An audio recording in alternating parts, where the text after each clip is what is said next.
राजा इक्ष्वाकु जिन्होंने अयोध्यापुरी को बसाया, कोई भी नगर में दुखी होकर नगर छोड़कर जाता था और किसी को पता लग जाए कि ये प्राणी दुखी होकर नगर छोड़कर जा रहा है तो उसको रोका करते थे, भैया तुम यहीं रुको, एक रोटी नहीं मिलेगी तो आधी तो हम तुमको जरूर खिलाएंगे, लेकिन तुम नगर को छोड़कर मत जाओ। इतनी आत्मा का भाव होता था, सबको बहुत भाव से रोका करते थे। महाराज राजा इक्ष्वाकु ने तो अयोध्यापुरी को ही बसाया। उनके पुत्र हुए कुक्षी, कुक्षी नाम के बड़े धर्मात्मा, और कुक्षी के हुए विकुक्षी, विकुक्षी के हुए अनवर्ण, अनवर्ण के हुए महाराज त्रिशंकु, राजा त्रिशंकु। सूर्यवंशी राजा थे राजा त्रिशंकु। राजा त्रिशंकु के पुत्र का नाम था सत्यवादी हरिश्चंद्र। हरिश्चंद्र जी के गुरु वैसे तो सूर्य वंश के सबके ही गुरु गुरु वशिष्ठ जी थे। महाराज एक समय गुरु वशिष्ठ जी और विश्वामित्र जी दोनों बट वृक्ष की छाया में बैठे हुए। वशिष्ठ जी पूछने लगे, विश्वामित्र जी आपने कितने शिष्य बनाए? विश्वामित्र जी कहने लगे, वशिष्ठ जी महाराज हमारे शिष्यों की कोई गिनती नहीं है, इतने हमने शिष्य बनाए हैं, लेकिन आपने कितने बनाए? वशिष्ठ जी कहने लगे, हमें अधिक शिष्य बनाने की आवश्यकता नहीं है, तुम्हारे सारे शिष्य एक तरफ को और हमारा एक अकेला शिष्य एक तरफ। महाराज कौन है वो आपका शिष्य? वशिष्ठ जी कहने लगे, हमारे शिष्य हैं सत्यवादी हरिश्चंद्र जी। महाराज आपको अपने शिष्य के ऊपर इतना अभिमान? क्या हम आपके शिष्य की परीक्षा कर सकते हैं? कि अवश्य कर सकते हो। विश्वामित्र जी कहने लगे, तो लाइए, दीजिए दीजिए हमको 3 रूप दीजिए। 3 रूप मांगिए, कौन कौन सा रूप चाहिए? महाराज पहला रूप मांगता हूं बारहा का, और दूसरा रूप मांगता हूं विप्र यानी ब्राह्मण का, और तीसरा रूप मांगता हूं सर्प का। महाराज वशिष्ठ जी ने तीनों ही रूप दे दिए। अब विश्वामित्र जी जा रहे हैं परीक्षा करने के लिए। तीनों रूपों को लेकर जब परीक्षा करने जा रहे हैं तो विश्वामित्र जी ने सबसे पहले बारहा का रूप बनाया, और बारहा रूप बनाकर विश्वामित्र जी पहुंच गए हरिश्चंद्र जी के बागों में। कितनी सुंदर फुलवाड़ी खिल रही है, गेंदा, गुलाब, चमेली, मोगरा, बहुत सुंदर सुंदर फुलवाड़ी खिल रही है। विश्वामित्र जी बारहा के रूप में पहुंचकर सारी फुलवाड़ी को उजाड़ देते हैं। फुलवाड़ी की रक्षा करने वाला भैरा माली कहने लगा, अरे कौन है जिसने मेरी फुलवाड़ी को उजाड़ा है? जैसे ही भैरा माली आया, बारहा के रूप में विश्वामित्र जी एकदम छलांग लगाते हैं और सारे शरीर को रक्तचाप कर देते हैं। रक्तचाप कर देते, रक्त बहने लगा। भैरा माली पुकारने लगा, बचाओ बचाओ बचाओ बचाओ बचाओ। भैरा माली पहुंच गया हरिश्चंद्र जी के महलों में। रात्रि का समय है। जाकर कहने लगा, महाराज की जय हो, महाराज की जय हो। अरे कौन है जो रात्रि के समय आया है? महाराज, आपका भैरा माली। भैरा माली? अरे ये तुम्हारी क्या दशा हो रही है भैरा माली? महाराज, बागों में एक बारहा आया महाराज, जिसने सारी फुलवाड़ियों को उजाड़ दिया महाराज। और देखो मेरी ये क्या दशा बना दी महाराज। अरे भैरा माली, जाओ तुम अपना इलाज करवाओ। और अब रात्रि का समय है, हम सूर्यवंशी राजा हैं, इसलिए हम रात्रि में किसी जीव को नहीं सताएंगे, लेकिन देखेंगे उस बारहा को। सूर्य उदय होते ही उस बारहा को हम स्वयं संभालेंगे। जाओ। भैरा माली अपना इलाज करवाने चला जाता है और इधर रात्रि व्यतीत हो जाती है, रात्रि बीत जाती है। रात्रि व्यतीत होते ही सूर्य उदय हुआ। हरिश्चंद्र जी कहने लगे, अरे सिपाहियों, हमारे रथ घोड़े तैयार करो और इस समय हमको जाना है रथ घोड़े लेकर। रथ घोड़े लेकर जाना है बागों में। जैसे ही रथ घोड़े लेकर जा रहा है, महाराज हरिश्चंद्र जी रथ में बैठे, घोड़े चलते जा रहे, चलते जा रहे, चलते जा रहे हैं और अब पहुंच जाते हैं बागों में। बागों में पहुंच गए।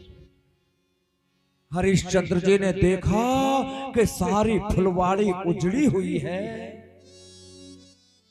अरे सिपाहियों, देखो उस बारहा को जिसने फुलवाड़ी को उजाड़ा है, जाइए। अब तो सिपाही इधर जा रहे हैं, इधर जा रहे हैं, इधर जा रहे हैं, चारों तरफ देखने लगे बारहा को। इतने में तो बारहा आया और विश्वामित्र जी बारहा के रूप में आए और हरिश्चंद्र जी के बीच पैरों में होकर निकल कर भाग गए। महाराज किधर गया? उधर गया, वो गया, वो गया, वो गया, पकड़ो पकड़ो पकड़ो पकड़ो। इतने में तो बारहा का रूप तो त्याग देते हैं और ब्राह्मण का रूप बनाकर वृक्ष की छाया में बैठ जाते हैं। जैसे ही भजन करने लगे, हरिश्चंद्र जी देखते देखते वहीं पहुंच गए जहां विश्वामित्र जी ब्राह्मण बनकर बैठे थे। महाराज हरिश्चंद्र जी ने ब्राह्मण को देखकर प्रणाम किया कि नमो ब्रह्मण देवाय गौ ब्राह्मण हिताय जय जगत हिताय कृष्णाय गोविंदाय नमो नमः।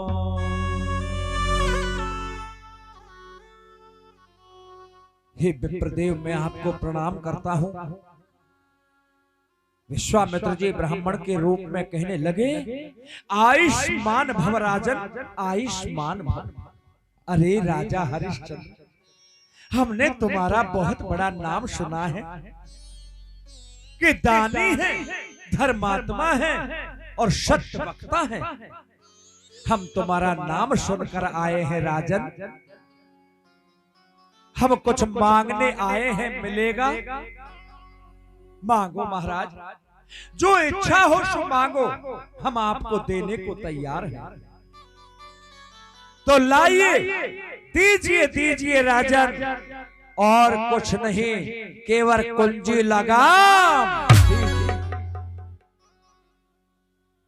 क्या कहा महाराज? कुंजी लगाम लीजिए महाराज। क्या छोटी सी चीज मांगी, कुंजी और लगाम की? लाइए, हाथ में संकल्प दीजिए, हम कुंजी लगाम का ही संकल्प छोड़ते हैं। हरिश्चंद्र जी के हाथ में जल दिया। हरिश्चंद्र जी के हाथ में जल देकर जब संकल्प पढ़ा है, कुंजी और लगाम का संकल्प छोड़ा है, अब कहने लगे ब्राह्मण के भेष में विश्वामित्र जी कि देखो राजन, तुमने कुंजी और लगाम का संकल्प तो छोड़ ही दिया है, लेकिन जैसे कुंजी और लगाम को दिया, ऐसे ही संकल्प पढ़त दक्षिणा भी दीजिए।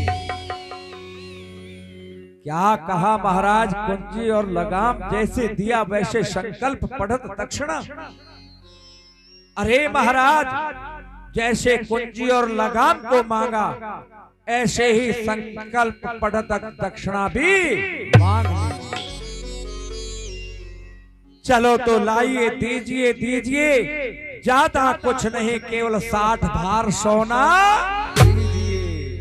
क्या कहा महाराज? 60 भार सोना। अरे चलो महलों में बताओ खजाने का एक कोना। क्या 60 भार सोना? ए राजान, तुम लगते हो झूठे हो, पाखंडी हो। अरे आज तक तो हमने सत्यवादी नाम सुना था, लेकिन तुम सत्यवादी नहीं हो, तुम बहुत झूठे हो। महाराज, क्या भूल हो गई महाराज? क्या गलती हो गई महाराज? क्षमा करो महाराज। अरे राजन, इसमें क्षमा की क्या बात है? अरे जब कुंजी और लगाम का संकल्प ही छोड़ दिया, तो बताइए कहां रहा तुम्हारा राज, और कहां रहा तुम्हारा महल, और कहां रहा तुम्हारा खजाना? महाराज महाराज महाराज महाराज, क्षमा चाहता हूं महाराज, क्षमा करो महाराज, मुझसे बहुत बड़ी भूल हो गई महाराज, मुझे क्षमा करो महाराज। हे भगवान, अब मैं कहां से लाकर दूं 60 भार सोना? कुंजी लगाम में मेरा सब कुछ चला गया, मेरा राजपाट सब कुछ चला गया। परमात्मा, अब मैं कहां से लाकर दूं? हरिश्चंद्र जी बहुत दुखी हो गए और रोने लगे। हे भगवान, मुझे पता नहीं था कि कुंजी लगाम में मेरा सब कुछ चला जाएगा। अब मैं 60 भार सोना कहां से ला कर दूं? मेरा राजपाट चला गया, कोई बात नहीं, लेकिन मैं 60 भार सोने का ऋणी हो गया। अब ये ऋण कैसे चुकता करूं? हरिश्चंद्र जी रोने लगे। रोते हुए हरिश्चंद्र जी कहने लगे, धीरज धर्म मित्र और नारी, धीरज धर्म मित्र और नारी, आपत काल परख ये ऊंचाई, काल परखिए चारी। आपत्ति में धीरज, धर्म, मित्र और नारी, इनको परखना चाहिए। अब मैं कहां जाऊं? चलता हूं महलों में, तारा रानी से जाकर कहूं कि मेरा सब राजपाट संकल्प हो गया, लेकिन मैं 60 भार सोने का ऋणी हो गया। अब तारा रानी ही मुझे कुछ उपाय बताएगी। चलता हूं तारा रानी के पास। रोते रोते हरिश्चंद्र जी पहुंचे अपने महलों में। तारा रानी ने देखा महाराज के मुखमंडल पर उदासी, आंखों में अश्रुपात बह रहे हैं। हाथ जोड़कर कहने लगी, स्वामी मैंने ऐसी दशा कभी नहीं देखी। क्या कारण है जो आपके आंखों में अश्रुपात बह रहे हैं? बोलो महाराज। हरिश्चंद्र जी कहने लगे, तारा रानी आज सुबह सुबह मैं बागों में पहुंचा। वहां मैंने एक ब्राह्मण को देखा। ब्राह्मण ने कुंजी लगाम का संकल्प में सब राजपाट को ले लिया। रानी मेरा राजपाट चला गया, कोई बात नहीं, लेकिन मैं उस ब्राह्मण का 60 भार सोने का ऋणी हो गया। रानी अब मैं ये ऋण कैसे चुकता करूं? बस इस बात का मुझे दुख है। महाराज कोई बात नहीं महाराज, ब्राह्मण का ऋण तो चुकता करना है। महाराज आप मुझे बेच दीजिए और उस ब्राह्मण का ऋण चुकता कर दीजिए। इतने कहते हैं तो हरिश्चंद्र जी रोने लगे। महाराज फिर भी ऋण नहीं चुकता है तो धर्म के लिए आप स्वयं बिक जाइए महाराज, फिर ऋण को चुकता कर दीजिए।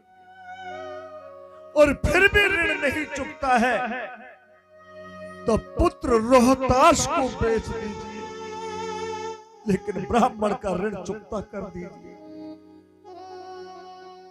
इतने तारा रानी की वाणी को सुनकर हरिश्चंद्र जी रोने लगे। धन्य हो रानी, धन्य हो।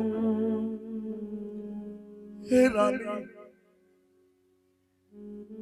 मैं बिकने को तैयार हूं, तुम बिकने को तैयार हो, लेकिन रोहताश का क्या पता है कि रोहताश बिकने को तैयार हो कि नहीं हो। महाराज पुत्र आपका है, सबसे पहले आपका पुत्र ही बिकने को तैयार हो जाएगा। इतने में तो सामने से रोहताश आ गया। माता पिता को दुखी देखकर, आंखों में आंसू देखकर, और हाथ जोड़कर पूछने लगा, पिताजी पिताजी आप क्यों रो रहे हो? हे माँ तुम क्यों रो रही हो? बेटा रोहताश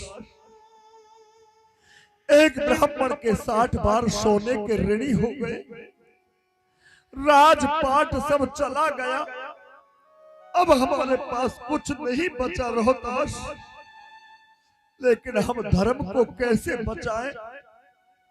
हम सूर्यवंशी राजा हैं, जब तक विप्र का ऋण चुकता नहीं हो जाएगा तब तक हम अन्न जल भी ग्रहण नहीं करेंगे। लेकिन ये ऋण चुकता कैसे करें? मैं बिकने को तैयार हूं, तुम्हारे पिताजी बिकने को तैयार है बेटा रोहताश, रोहताश कहने लगा, मां तुम दोनों नहीं बिकोगे और मुझे अकेले को बेचकर ऋण को चुकता कर दीजिए। इतने पुत्र की बात सुनकर हरिश्चंद्र जी रोने लगे। तारा रानी रोने लगी, धन्य हो पुत्र, धन्य। चलो तुम भी बिकने को तैयार हो। बेटा रोहताश, मैं बिकने को तैयार हूं और तुम्हारे पिताजी बिकने को तैयार हैं। अब चलिए, अब तीनों के तीनों बिकने को तैयार हो जाते हैं।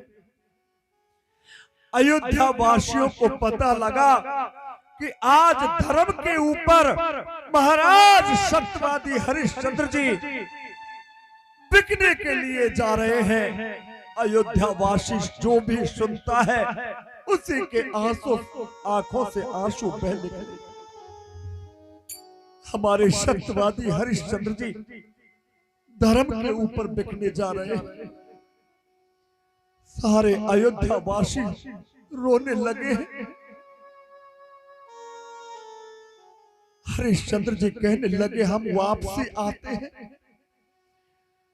हरिश्चंद्र जी जाकर कहने लगे कि महाराज, हम तीनों प्राणी बिकने को तैयार हैं, आप हमको ले जाकर कहीं बेच दीजिए महाराज।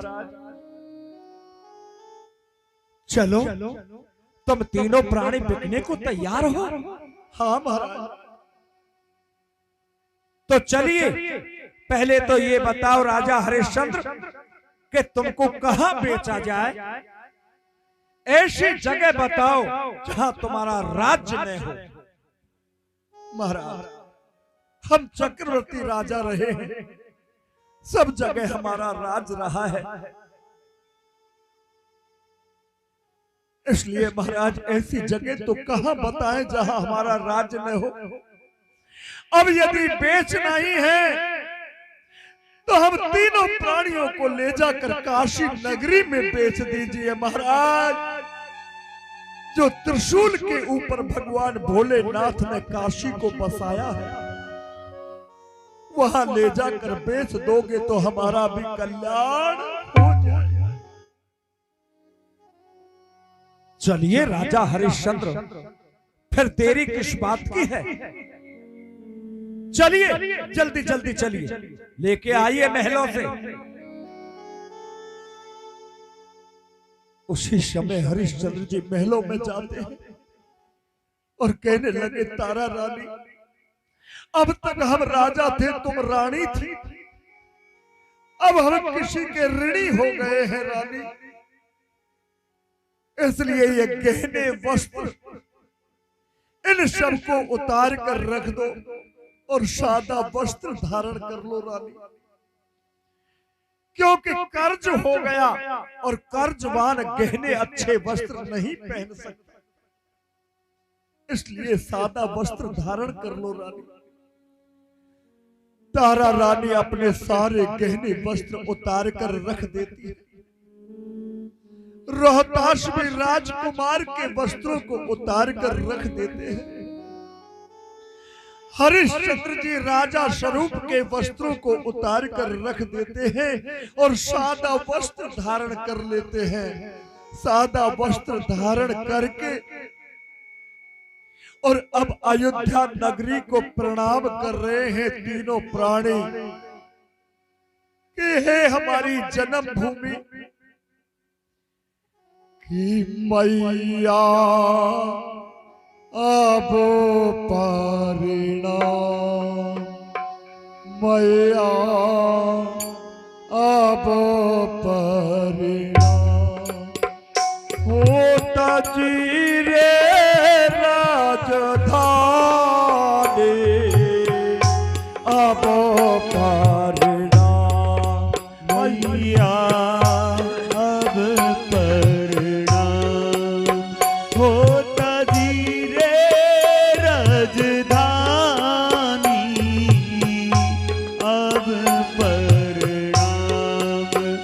मैया अब परिणाम, मैया अब परिणाम होता धीरे राजधानी, अब परिणाम मैया अब परिणाम। अब तक तो रहे हमारे, अब हो गए वीराने, अब तक तो रही हमारी, अब हो गई वीरानी। अब तक तो रहे हमारे, अब हो गए वीरानी, अब तक तो तू रही हमारी, अब हो गई वीरानी। गलती हो ये क्षमा कर दीजो,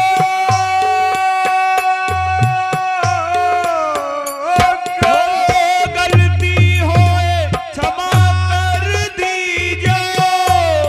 किने चले रे अब तो तीनों रे प्राणी, अब परिणाम मैया अब परिणाम हो करे रे रजधानी, अब परिणाम मैया अब परिणाम। ये राजधानी, अब परिणाम मैया अब परिणाम। हे अयोध्या नगरी, अब तक तो तुम रही हमारी और अब हो गई वीरानी। हमसे तीनों से कोई गलती हो तो क्षमा कर देना। अब हम तीनों प्राणी बिकने को जा रहे हैं। रोते रोते हरिश्चंद्र जी, तारा रानी और रोहताश तीनों ही रोते रोते पहुंच गए विश्वामित्र जी के पास। विश्वामित्र जी कहने लगे, अरे हरिश्चंद्र, तुम बिकने को आ गए हो? हाँ महाराज, अब हम बिकने को आ गए हैं। तो चलिए फिर देरी किस बात की है। जेठ का महीना, कड़ाके की धूप और नंगे पैर हरिश्चंद्र जी, तारा रानी और रोहताश। नीचे से पृथ्वी गर्म है, ऊपर से सूर्य तप रहा है। बिना अन्न जल ग्रहण किए अब चले जा रहे हैं काशी नगरी को। नगरी नगरी द्वारे द्वारे ढूंढो रे सवारे या, नगरी नगरी द्वारे द्वारे ढूंढू रे संवरिया। नगरे नगरे द्वारे द्वारे ढूंढो रे सवारिया। नगरी नगरी द्वारे द्वारे ढूंढू रे संवरिया। अब तो नगरी नगरी द्वारे द्वारे भगवान को खोजते खोजते रोते रोते हरिश्चंद्र जी चले जा रहे हैं। चलते चलते कड़ाके की धूप के कारण प्यास तो तीनों को बहुत लग रही है। विश्वामित्र जी कहने लगे कि अभी यदि जल पी लिया, इन तीनों में से किसी ने भी जल पी लिया तो अभी धर्म नष्ट हो जाएगा, तो वापसी अयोध्या को ले चलूंगा। चलो इनको जल पिलाना चाहिए। विश्वामित्र जी कहने लगे, राजा हरिश्चंद्र, बड़ी प्यास लगी होगी, लो थोड़ा जल ही पी लो। नहीं महाराज, हम सूर्य वंशी हैं महाराज, जब तक हम तुमको तुम्हारा ऋण नहीं चुका देंगे तब तक हम अन्न जल ग्रहण नहीं करेंगे। चलो कोई बात नहीं, तुम जल नहीं पियो तो कोई बात नहीं, हो सकता है तारा रानी ही पी ले। लो रानी, तुम ही थोड़ा सा जल पी लो। नहीं महाराज, जब मेरे पति देव ने जल नहीं पिया तो मैं कैसे जल पी लूंगी, मैं भी जल नहीं पीऊंगी। चलो, अब ये दोनों तो नहीं पी रहे हैं, बात नहीं। अब तुम भी जल नहीं पी रहे हो हरिश्चंद्र, और तारा रानी तुम भी जल नहीं पी रहे हो, तो हो सकता है रोहतास तो बालक है, यही जल पी ले। लो रोहतास, तुम ही जल पी लो, प्यास लगी होगी।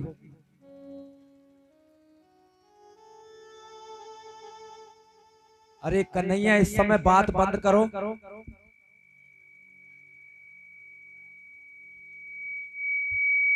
ये बात कहने लगे, कोई बात नहीं, तुम दोनों नहीं पी रहे हो जल हरिश्चंद्र जी, तारा रानी, तो हो सकता है रोहतास तो बालक है, रोहतास ही थोड़ा जल पी ले। लो रोहतास, तुम ही थोड़ा सा जल पी लो। नहीं महाराज, जब मेरे माता पिता ने जल नहीं पिया तो मैं जल कैसे पीऊं? मैं भी जल नहीं पीऊंगा। चलो, अब नहीं पीते हो तो कोई बात नहीं, अब जल्दी जल्दी चलो, काशी नगरी दूर है, जल्दी जल्दी चलो। हरिश्चंद्र जी, तारा रानी और रोहतास जब जल्दी जल्दी चलने लगे तो कड़ाके की धूप के कारण रोहतास को चक्कर आ गया। बालक था, एकदम धड़ाम से पृथ्वी पर गिर गया। विश्वामित्र जी कहने लगे, अरे ओ हरिश्चंद्र, अरे इस बालक को खड़ा कर, नहीं ये मर जाएगा तो मेरे ऋण को कौन चुकाएगा। अब तो तारा रानी और रोने लगी और बेटा रोहतास को हाथ पकड़ कर खड़ा कर दिया। बेटा खड़े हो जाओ, बेटा रोहतास खड़े हो जाओ। रोहतास को हाथ पकड़कर लेकर जा रही है धीरे धीरे। अब तो चलते चलते चलते चलते पहुंच गए काशी नगरी में, और काशी नगरी में पहुंचकर कहने लगे, महाराज एक बार विश्वनाथ जी के दर्शन और कर लेने दो, ले जाने पीछे हम तीनों प्राणी कहां कहां बिछड़ जाएंगे, इसलिए हम तीनों को एक जगह एक ही साथ में भोलेनाथ विश्वनाथ जी के दर्शन और कर लेने दो। विश्वामित्र जी कहने लगे, जाओ जल्दी ही आना। हरिश्चंद्र जी, तारा रानी और रोहतास तीनों भगवान भोलेनाथ के विश्वनाथ जी के मंदिर में पहुंचे, और हरिश्चंद्र जी कहने लगे कि धन धन भोलेनाथ बांट दिया 3 लोक एक पल भर में। अरे कैसे दीन दयाल हो दाता, कौड़ी नहीं राखी घर में। 3 लोग बस्ती में बसाए, आप बसे बिराने में। धन धन भोलेनाथ बांट दिया 3 लोक एक पल भर। हे भोलेनाथ, कैसे दयालु हो भोलेनाथ, कैसे दयालु। कहा तो मैं हरिश्चंद्र सत्यवादी राजा अयोध्या का राजा बना रखा, और कहा आज बिकने के लिए बुला लिया भोलेनाथ। लेकिन मैं यही प्रार्थना करूंगा कि बेचो तो मुझे ऐसी जगह ले जाकर बेचना जो मैं अपने धर्म को बचा सकूं भोलेनाथ, तारा रानी को भी बेचो तो ऐसी जगह बेचना जो तारा रानी अपने धर्म को बचा सके। बस अब आगे मैं कुछ नहीं मांगता। ऐसा कहकर हरिश्चंद्र जी तारा रानी और रोहताश आ गए। आकर कहने लगे महाराज अब आवाज लगाकर हमको बेच दीजिए। विश्वामित्र जी आवाज लगाते हैं कि अरे ओ काशी के वासियों, 3 प्राणी बिकने आए हैं और जिनको जो खरीदना है वो खरीद सकते हो। ये आवाज सुनी कालू मेहतर ने। कालू मेहतर कहने लगा 3 प्राणी बिकने आए हैं, चलो हम देखते हैं कैसे प्राणी हैं।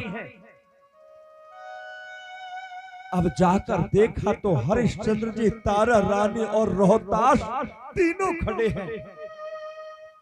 कालू मेहतर कहने लगा इसका क्या मोल है, हमको ये पुरुष चाहिए। कि एक का मोल है 20 भार सोना और तीनों का मोल है 60 भार सोना। कालू मेहतर कहने लगा इस पुरुष को हम खरीदते हैं। इतने कहते ही तो हरिश्चंद्र जी पृथ्वी पर बैठ गए, अपना सिर पकड़कर बैठ गए। हे भोलेनाथ, मैंने तो पहले ही प्रार्थना करी थी कि ऐसी जगह बिकवाना जो मैं अपने धर्म को बचा सकूं। ये मेहतर के यहाँ मेरा कैसे धर्म बचेगा। हरिश्चंद्र जी सिर पकड़कर नीचे बैठे पृथ्वी पर रोने लगे। इतने में तो कालू मेहतर 20 भार सोना लाया और 20 भार सोना देकर हरिश्चंद्र जी को खरीद लेता है और कहने लगा चलो हरिश्चंद्र, अब हमने तुमको खरीद लिया है। हरिश्चंद्र जी हाथ जोड़कर कहने लगे भैया, हे कालू, तू हमारा स्वामी हो, तुम हमारे स्वामी हो और हम तुम्हारे दास हैं। लेकिन भैया मैं तुम्हारे साथ अवश्य चलूंगा, पर ये 2 प्राणियों को और मेरे सामने ही बिक जाने दो, फिर मैं चलूंगा भैया तुम्हारे साथ, अवश्य चलूंगा। लगाओ आवाज और इन दोनों को और बेच दो महाराज मेरे सामने ही।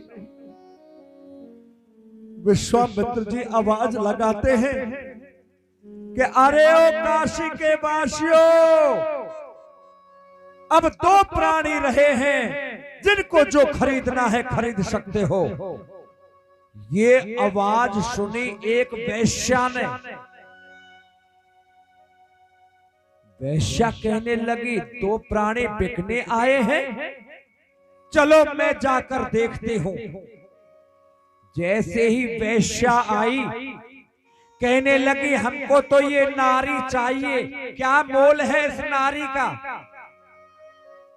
विश्वामित्र जी कहने लगे 20 भार सोना, चलो इस नारी को मैं खरीदती हूँ। इतने कहते कहते तो हरिश्चंद्र जी पछाड़ खा जाते हैं और पछाड़ खाकर रोने लगते हैं। परमात्मा, एक पतिव्रता नारी जो एक वेश्याओं के हाथों बिक रही है। हरिश्चंद्र जी रोते हैं, तारा रानी रोती है। इतने में तो एक काशी का ब्राह्मण आ गया और कहने लगा अरे ये क्या अनर्थ हो रहा है काशी नगरी में, ऐसा नहीं होने दूंगा। एक पतिव्रता नारी जो वेश्या के हाथ बिके, ऐसा अनर्थ नहीं होने दूंगा। इन दोनों का क्या मोल है, इनको मैं खरीदता हूं। अब ये ब्राह्मण और कोई नहीं, साक्षात धर्म ही ब्राह्मण बनकर आ गया। धर्म ही ब्राह्मण बना और ब्राह्मण बनकर धर्म ने आकर उनको खरीद लिया। दोनों प्राणियों को 40 बार सोना लाकर दे दिया और दोनों को खरीद कर अब तीनों प्राणी बिक गए हैं। तारा रानी हरिश्चंद्र जी के सामने हाथ जोड़कर कहने लगी, महाराज अब तक मुझसे कोई गलती हो गई हो तो क्षमा करना महाराज। आज तक आप राजा और मैं रानी थे, लेकिन महाराज आज तक का हमारा तुम्हारा संस्कार था। अब यहां से हमारा तुम्हारा बिछो हो रहा है, अलग अलग हो रहे हैं। हरिश्चंद्र जी कहने लगे, तारा रानी आज तक हम राजा थे, तुम रानी थी, लेकिन हम अलग अलग बिक गए हैं। बस मैं इतना ही कहूंगा रानी कि तुम अपने धर्म को बचा कर रखना। रानी अपने धर्म को बचा कर रखना और जैसे भी रहो भगवान को याद रखना, पर अपने धर्म को बचा कर रखना। इतने कहते ही ब्राह्मण के साथ में तारा रानी और रोहतास चले जा रहे हैं। और हरिश्चंद्र जी कहने लगे, भैया कालू मैं तुम्हारे साथ तो चल रहा हूं, लेकिन मैं तुम्हारे हाथ का दिया हुआ अन्न जल ग्रहण नहीं करूंगा। इसलिए तुम मुझे ऐसी कोई दुकान बता देना जिससे मैं मेरी उदर पूर्ति कर सकूं। इतना कहते ही कालू मेहतर के साथ साथ हरिश्चंद्र जी रोते रोते जा रहे हैं। तारा रानी और रोहतास रोते रोते ब्राह्मण के साथ में जा रहे हैं। यहां से तीनों प्राणी बिछड़ जाते हैं।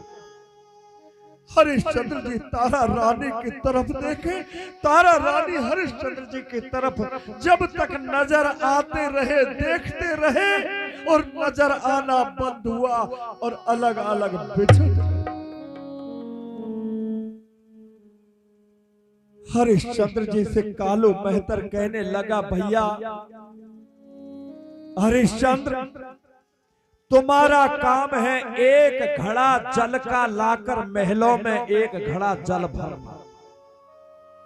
उधर ब्राह्मण कहने लगा, तारा रानी तुम्हारा काम है पूजा के लिए एक घड़ा जल का लाना, और बेटा रोहतास तुम्हारा काम है बागों में से फूल पूजा के लिए लाना। तीनों का काम बट गया। हरिश्चंद्र जी जल का घड़ा भरने जा रहे हैं। जल भरकर लाए, महलों में रख दिया। दुकान से सतुआ लेकर घोल कर खाने के लिए बैठे कि इतने में तो विश्वामित्र जी भेष बदल कर आ गए भिखारी का, और भिक्षाम देहि, जो सतुआ खाते वो सतुआ भिखारी को दे दिया। हरिश्चंद्र जी भूखे के भूखे रह गए। दूसरे दिन फिर घड़ा भरकर लाए, दुकान से सतुआ लेकर घोल कर खाने बैठे, फिर रूप बदल कर आ गए, भिक्षाम देहि। दूसरे दिन का सतुआ भी दे दिया। इसी प्रकार से जब भी सतुआ लेकर घोल कर खाने बैठे, तभी कोई न कोई रूप बदल कर आ जाए और भिक्षाम देहि, सतुआ को उठा कर दे। हरिश्चंद्र जी को अन्न ग्रहण किए 21 दिन व्यतीत हो गए। 21 दिन बीत गए, लेकिन अन्न ग्रहण नहीं। कोई न कोई भिखारी आ जाए। यदि भिखारी को नहीं दे तो महाराज हरिश्चंद्र जी का धर्म नष्ट हो जाए, और दे देते हैं तो भूखे रह जाएं, लेकिन भूखा रहना मंजूर किया पर धर्म नष्ट करना मंजूर नहीं। क्षुधा तुराणाम बल मस्तु तेज। भूख लगी और भोजन नहीं मिला तो बल और तेज तो नष्ट होना ही है। अब तो हरिश्चंद्र जी बहुत कमजोर हो रहे। 22वें दिन घड़ा लेकर जल भरने के लिए पहुंचे और जैसे घड़े को उठाने लगे तो कमजोरी के कारण घड़ा उठाई नहीं आया। हरिश्चंद्र जी देखने लगे कि कोई तनक्षा सहारा दे दे और ये घड़ा मेरे सिर के ऊपर आ जाए। चारों तरफ देखते हैं लेकिन कोई सहारा देने वाला नहीं दिख रहा है। सामने घाट पर देखा तो तारा रानी जल भरने के लिए आई। हरिश्चंद्र जी ने देखा कि ये तो तारा रानी लग रही है, चलो तारा रानी ही मुझे थोड़ा सा सहारा दे दे। हरिश्चंद्र जी कहने लगे, तारा रानी। जी महाराज। कि तना का सहारा दे जा राणे हमरे सरियों के किनारे मेरे दशा बिगड़ी। तना का सहारा दे जा राणे हमरे सरियों के किनारे मेरी दशा बिगड़ी। के सहारो दे जा।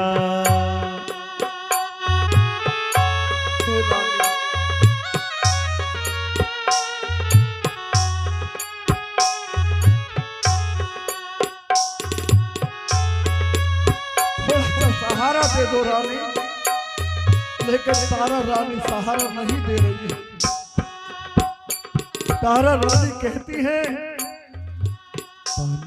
के सहारो नाय दो स्वामी हमरे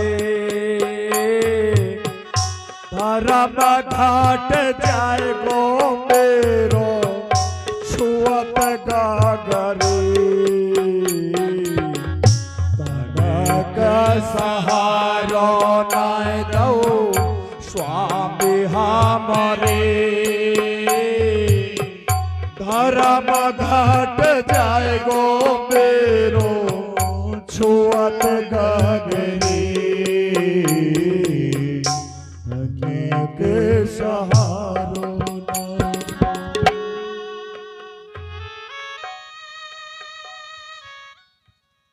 हे स्वामी, मैं तुमको सहारा नहीं दूंगी स्वामी, क्योंकि यदि मैं तुम्हारे घड़े के हाथ लगाते ही मेरा धर्म घट जाएगा, इसलिए मैं तुमको सहारा नहीं दूंगी। हे तारा रानी, तो कोई उपाय ही बता दो जिससे ये घड़ा मेरे सिर के ऊपर आ जाए। महाराज, आप जल के भीतर इतने इतने जल में चले जाओ और घड़े को भरना, थोड़ा सा इशारा लगाना पड़ेगा, घड़ा सिर के ऊपर आ जाएगा। उसी समय जल के भीतर चले गए हरिश्चंद्र जी। इतने इतने जल में जाकर घड़े को भरकर थोड़ा सा सहारा लगाया, सिर के ऊपर घड़ा आ गया। अब हरिश्चंद्र जी लेकर जा रहे हैं घड़े को। जैसे कालू मेहतर के द्वार पर पहुंचे, कमजोरी के कारण एकदम चक्कर आया और हरिश्चंद्र जी धड़ाम से पृथ्वी पर गिर गए। घड़ा भी फूट गया। कालू मेहतर कहने लगा, अरे ओ हरिया, तुमसे ये जल भरने का काम नहीं होगा। कहा तो राजाधिराज महाराज सत्यवादी हरिश्चंद्र, कहां रह गए हरिश्चंद्र जी। और अब बल भी कम रह गया तो नाम रह गया हरिया। माया तेरे तीन नाम परसा परसी परशुराम, हरिया नाम रह गया। कि अरे हरिया, अब तुमसे जल भरने का काम नहीं होगा, जाओ आज से तुम शमशान घाट में जाकर मुर्दा फूकने का काम करो और कर का कफन ले लो, तब मुर्दे को फूकना जाओ। अब काले वस्त्र चांद डाल के पहनकर हरिश्चंद्र जी हाथ में लाठी लेकर शमशान के चक्कर लगा रहे हैं। चारों तरफ मुर्दा जल रहे हैं। आज अयोध्या नरेश सत्यवादी हरिश्चंद्र धर्म के ऊपर शमशान का पहरा लगा रहे हैं। विश्वामित्र जी कहने लगे, अभी तक धर्म से विचलित नहीं हुए, लेकिन एक उपाय करता हूं। रोहतास गया है फूल तोड़ने बागों में, अब मुझे नाग बनकर चलना चाहिए। नाग बनकर चलना चाहिए। जैसे ही नाग बनकर जा रहे हैं,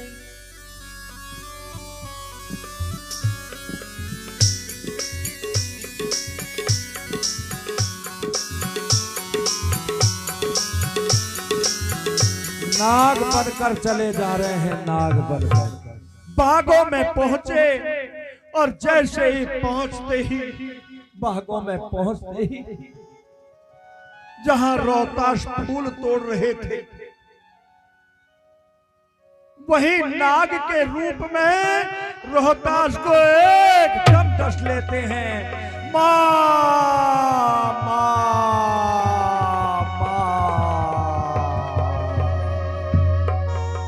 रोहतास पृथ्वी पर गिर जाता है। मुख में झाग आ जाते हैं और झाग आते ही रोहतास समाप्त हो जाता है। विश्वामित्र जी जाकर आवाज लगाते हैं कि अरे ओ काशी के वासियों, किसी का बालक फूल तोड़ने गया है बागों में और उसको नाग ने डस लिया और वो बागों में ही समाप्त हो गया। ये आवाज सुनी तारा रानी ने। तारा रानी कहने लगी, क्या बालक सर्प ने डस लिया और समाप्त हो गया? अरे वो तो मेरा ही पुत्र है, रोहतास फूल तोड़ने गया है। तारा रानी एकदम दौड़ती हुई बागों में जा रही है। बेटा रोहतास, बेटा रोहतास, बेटा रोहतास। पुत्र की लाश को देखकर, रोहतास की लाश को देखकर अपने हृदय से लगा लिया तारा रानी ने। और रोती हुई तारा रानी कहने लगी, बेटा रोहतास, कहाँ डस गयो कारो नाग, लाल मैया को बता तो सही। कहाँ डस गयो कारो नाग, लाल मैया को बता तो सही। कहाँ डस गयो कारो नाग, लाल मैया को बता तो सही। कहाँ डस गयो कारो नाग, लाल मैया को बता तो सही। मैया को बता तो सही, लाल मैया को बता तो सही। कहाँ डस गयो कारो नाग, लाल मैया को बता तो सही। कहाँ डस गयो कारो नाग, लाल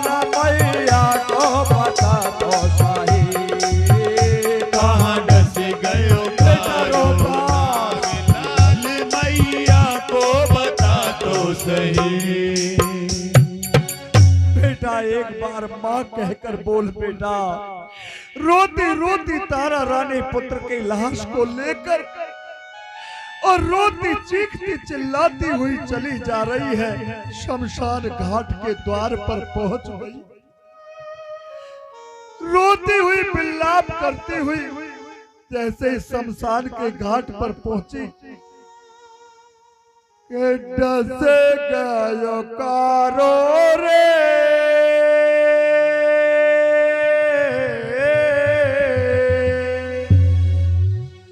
डसे गयो कारो रे, कुंवर रोहतास ने छाती भार आई रे बेटा, देखो तेरी लाश में।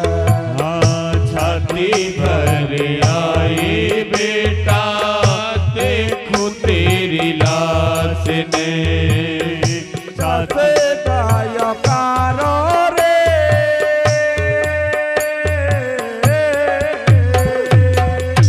डस गयो कारोरी, कुंवर रोहिदास ने। छाती भर आवे बेटा, देखूं तेरी लाश ने। छाती भर आवे बेटा, देखूं तेरी लाश ने। फूल तोड़ने को बगिया में धायो, फूल तोड़ने को बगिया में धायो, मेरा कुंवर कारे नागिन खायो, मेरा कुंवर कारे नागिन खायो। किसे को बताओ रे,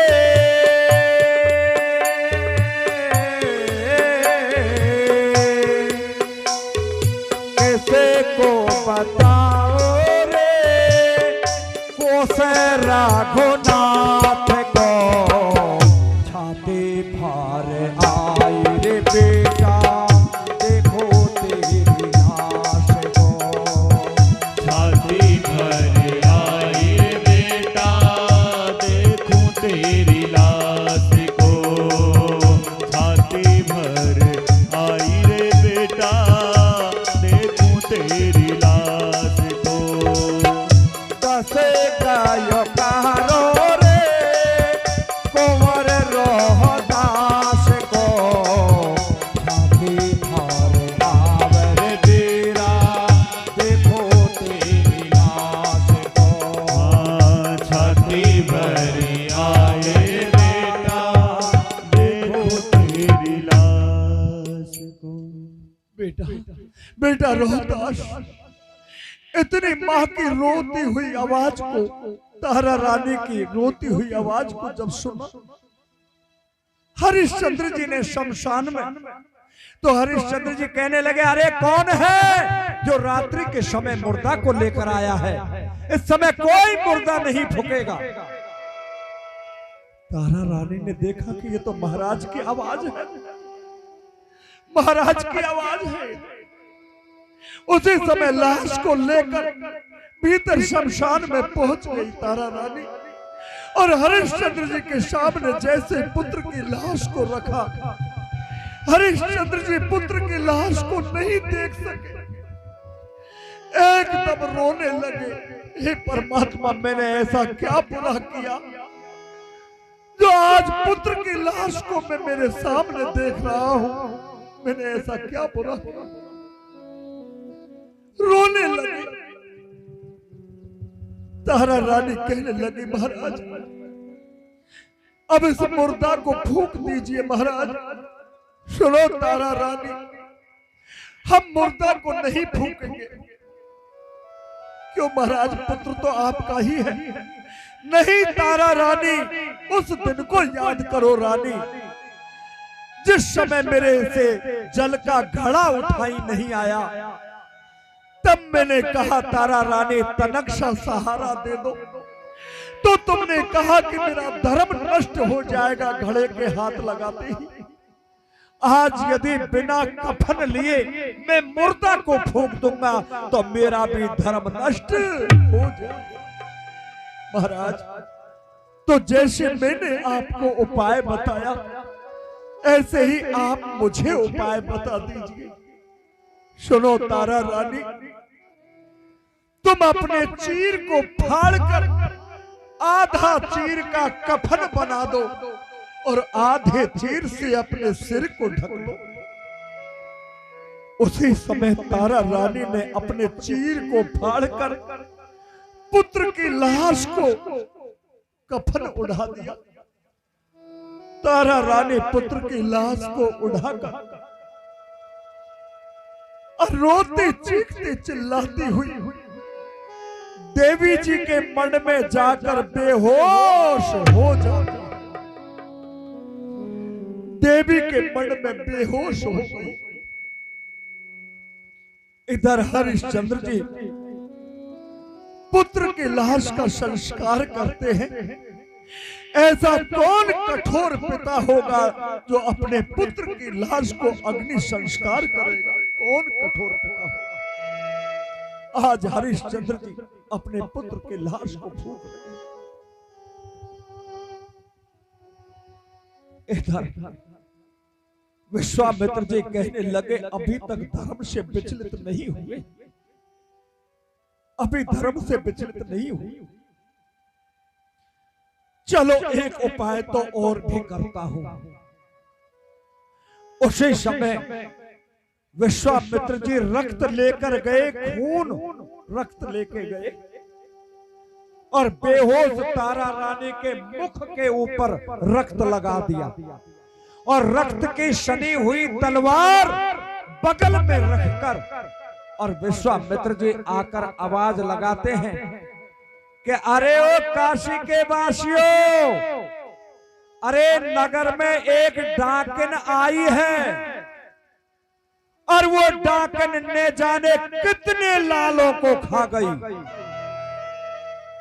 अब इतनी आवाज सुनी कि डाकन ने जाने कितने लालों को खा गई। इतने आवाज सुनते ही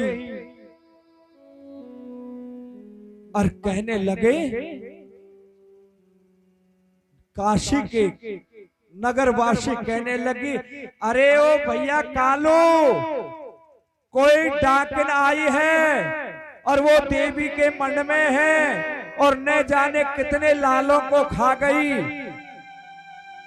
कालू मेहतर कहने लगा, अरे वो हरिया, हरिश्चंद्र हरिया, जाओ, देवी के मन में डाकन आई है, उसको जाकर समाप्त करो। उसी समय हरिश्चंद्र जी जा रहे हैं और देवी के मन के द्वार के सामने जाकर हरिश्चंद्र जी कहने लगे, निकल निकल ओ डाकन बदकार, और अब तक तेने न जाने कितने खाए लाल। इतने कहते कहते तारा रानी को होश आ जाता है। तारा रानी रोती हुई कहने लगी, स्वामी स्वामी, क्या मैं आपको डाकन नजर आ रही हूं? मैं डाकन हूं? कौन तारा रानी? तारा रानी, ये तुम्हारी क्या दशा हो रही है? तारा रानी, महाराज, मैं पुत्र की लाश को छोड़कर आई हूं, उसके बाद में मुझे कोई होश नहीं है। मैं तो देवी माँ के मठ में आकर बेहोश हो गई, मुझे कोई होश नहीं है। हे तारा रानी, तुम्हारे मुंह के रक्त लगा हुआ है, खून लगा हुआ है, ये रक्त की सनी हुई तलवार तुम्हारी बगल में रखी है। तुम डाकन तो नजर आ ही रही हो। सुनो तारा रानी, मेरा स्वामी का आदेश है कालू मेहतर का कि डाकन को समाप्त करो, तो मैं तुमको समाप्त करने के लिए आया हूं और मैं तुमको समाप्त करूंगा तारा रानी, मैं अवश्य समाप्त करूंगा।